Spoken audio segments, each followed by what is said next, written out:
What's up, guys? Hope you guys are having a wonderful day.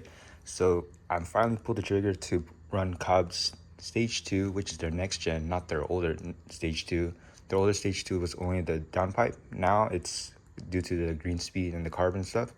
It's just the intake and a whole fuel system package. So this is Cobb's complete fuel system package for their Stage 2. It includes the turbo inlet, fuel lines. I believe this is the fuel, the injectors. These are 1050, and fuel pressure regulator.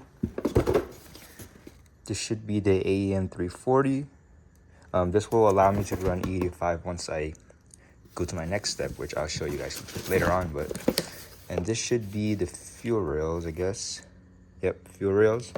And that's pretty much it. And also you need that intake, either the SF intake or the carbon fiber redline intake. That's the one I have right now in my car. But yeah, pretty excited. I'll show you guys the plot of the dyno chart. That's only for 93.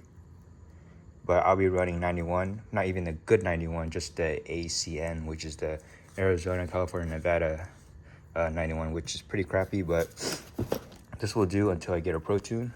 But yeah, pretty excited to do this. I think the easiest thing to do first is the fuel pump, because that's separate from all this.